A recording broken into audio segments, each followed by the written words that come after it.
సామాన్యమైన వ్యక్తుల పిల్లలు సమున్నతమైన విద్యా వ్యవస్థలో లేరు కార్తిక్ గారు. మాకు ఐఏఎంలో కావచ్చు, ఎయిమ్స్‌లో కావచ్చు 72% ప్రభుత్వ పాఠశాలల్లో, ప్రభుత్వ కళాశాలల్లో చదువుకున్నటువంటి విద్యార్థులకి మీరు అవకాశం ఇవ్వండి. సమానత్వం సహజంగా సమాజంలో రాగలుగుతుంది. బక్క చిక్కినోడికి, బలిసినోడికి బరిగిస్తే గెలిసేది బలిసినవాడే. 3వ తరగతిలో, 2వ తరగతిలో, 5వ తరగతిలో ఐఐటి ఫౌండేషన్ కోర్సు పెట్టినోడు లక్షల రూపాయలు వేసి కొనుక్కున్నవాడు ఐఐటికి వెళ్తున్నాడు. అణగారిన బిడ్డలు అక్కడే అడ్డా మీద కూలీలుగా మిగిలిపోతున్నారు. ప్రభుత్వ పాఠశాలల్లో చదువుకున్న విద్యార్థులకి, ప్రభుత్వ కళాశాలల్లో చదువుకున్న విద్యార్థులకి వెయిటేజ్ ఇవ్వండి. ఈ దేశంలో కరప్షన్ ఆగుతుంది. ఈ దేశంలో సేవా రంగాలు మెరుగుపడతాయి. ఈ దేశంలో సమానత్వం రావడానికి అవకాశం ఉంటుంది. అన్ని రంగాల్లో ప్రభుత్వ పాఠశాల బిడ్డలు రావడానికి అవకాశం ఉంటుంది. నీకు ప్రభుత్వ బడి వద్దు, ప్రభుత్వ కళాశాల వద్దు, కానీ ప్రభుత్వ ఉద్యోగం కావాలా? 1వ తరగతి నుంచి 10వ తరగతి వరకు ప్రభుత్వ పాఠశాలల్లో చదువుకున్న విద్యార్థులకి, +1, +2 ఇంటర్మీడియట్ ప్రభుత్వ కళాశాలల్లో చదువుకున్న విద్యార్థులకి ఎంసెట్ కానీ, నీట్ కానీ, జేఈ మెయిన్స్ అండ్ అడ్వాన్స్ లో కానీ మీరు వెయిటేజ్ ఇవ్వండి.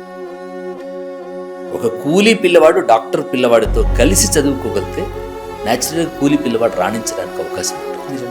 ఎప్పుడైతే ప్రభుత్వ పాఠశాలకు వెయిటేజ్ ఇవ్వాలనేటువంటి ఒక గొప్ప ఔదార్యంతో ప్రభుత్వాలు కనుక ముందుకు రాగలిగితే అస్సలు ఈ దేశంలో 78 సంవత్సరాలుగా సాధించని సమానత్వం, సాధించని సామాజిక న్యాయం తప్పకుండా సాధ్యం కాగలుగుతుంది.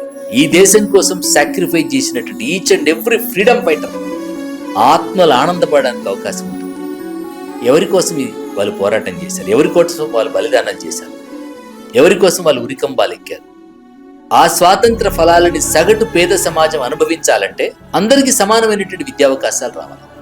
అందరికీ సమానమైన విద్యావకాశాలు రావాలంటే సంపన్న పిల్లలు, సగటు పేద పిల్లలు సమానంగా కూర్చొని చదువుకునేటువంటి వాతావరణం కావాలి. మీరు అసంఘటిత సమాజానికి సంబంధించినటువంటి ఆ పేద తల్లిదండ్రులు ప్రశ్నించకపోవచ్చు, కానీ డాక్టర్ పిల్లలు, టీచర్ పిల్లలు, కలెక్టర్ పిల్లలు వెయిటేజ్ ఉన్న కారణంగా వాళ్ళ పిల్లలు గవర్నమెంట్ స్కూల్కి వచ్చిన కారణంగా వాష్రూమ్ గురించి వాళ్ళు మాట్లాడతారు, మధ్యాహ్న భోజనం గురించి వాళ్ళు మాట్లాడతారు, నాణ్యత లేకపోతే టీచర్ని అడుగుతారు, పర్యవేక్షణ కోసం డిఓ ఆఫీస్కి వెళ్తారు. ప్రభుత్వ పాఠశాలల్లో చదువుకున్న పిల్లలకి మాత్రమే ప్రభుత్వ ఉద్యోగాల్లో, ప్రభుత్వ ఉన్నత విద్యా అవకాశాల్లో కల్పించగలిగితే ఈ దేశం కోసం త్యాగం చేసినటువంటి దేశభక్తుల త్యాగానికి సార్థకత.